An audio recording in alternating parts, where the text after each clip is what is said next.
Hello, it's Mitch Shar, President and founder of ZinMarketing.com, and today we're going to do a bit of a case study again. I kind of like showing examples of things so you can see good practices and bad practice in real life. So we're going to do a case study today on the California Wine Club, just selected randomly based on a search that I did. So here's the search. I'm in my Google screen. I do a search for wine clubs of Napa, wanting to see who's out there. So basically I took a look, and this is kind of, I would say, typical searching behavior. I took a look at the top four search results. Three of them were paid ads, and one of them, the fourth one at the bottom there, is not a paid ad, but it's the number one organic search.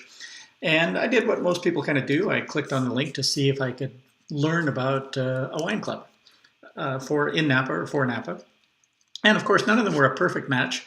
And I started looking at them and reading them a little bit. An interesting note on all four of them, only two of them had a mechanism for you to actually capture an email address. Only two. And of the two, both of them were buried at the very bottom of the page. The one that we're going to do, which is the California Wine Club, the second one on the list, I'll show you their opt-in in a second. They had it available on the first page, but it was at the bottom of the page.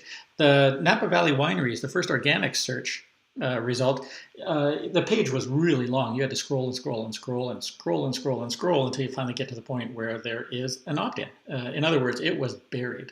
So I did what kind of most people do. I'll take a look at a bunch of sites and see what gets my interest. I didn't sign up for any one of them because none of them caught my attention, but I wanted to kind of keep in touch and learn more. So I went back to the California Wine Club, cawineclub.com site, and looked for their opt-in form, and there it is at the bottom of the page. Page is not terribly long, but it's long enough I had to scroll for it.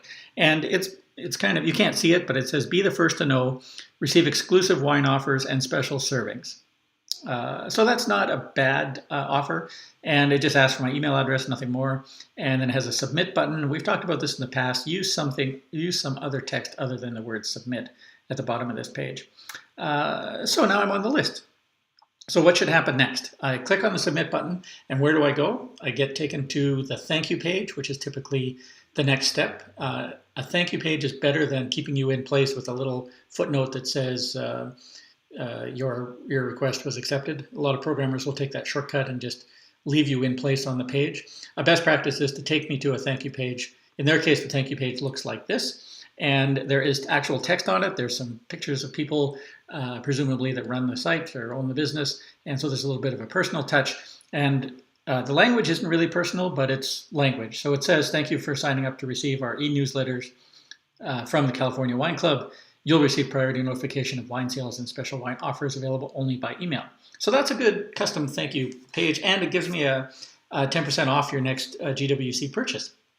Now, I think it would be a better practice to add that if you're going to give them the incentive, pitch the incentive at the time of sign up. Let people know that not only will they get notifications, but they'll get a 10% off coupon just by joining. So there's a little bit of an incentive for people to get through there. That will improve conversions if you do that. So naturally, what's the next step? Where do I go? I go to my inbox. And it didn't tell me to go to the inbox. It didn't tell me to expect an email. But I'm kind of optimistic, and because I'm in the business, I sort of expect to see something. I expect to see the welcome message. So I go trucking over to my inbox, nothing. I look at my spam folder, nothing. I wait for a little while, still nothing. So basically what's happened is there's a disconnect now. I've taken the first step, and now it's still all up to me. It does give me the click here to return to our homepage link, but it doesn't give me anything good to do. And there's no welcome message, there's no confirmation message. There's no anything following up. So presumably what's going to happen, it's only been a day since I've done this. I'm just guessing, but presumably what will happen is I will see a newsletter whenever they do the next one. So between now and when the next one shows up, there is nothing to orient me, to build a relationship with me, to tell some stories, to basically build that relationship, which makes the California Wine Club easier to trust. And of course, if they're easier to trust, and I have a higher comfort level with them, they are easier to spend money on. So this is an example of a really beginnings of a good process, but leaves me hanging. So what can you take away from this? Make sure there's an easy to find your sign up form. The bottom of the page is a little bit buried. Make sure you add an incentive if you're going to use one. A custom thank you page is good. And in this case, they did a good job of it.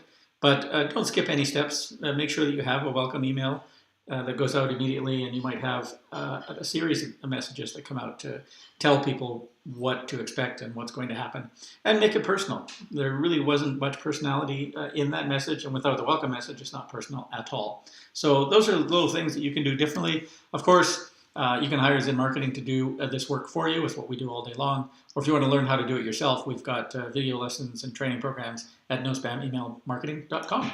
And that's it for today. It's a nice short one in the winery business, and we'll talk to you next time.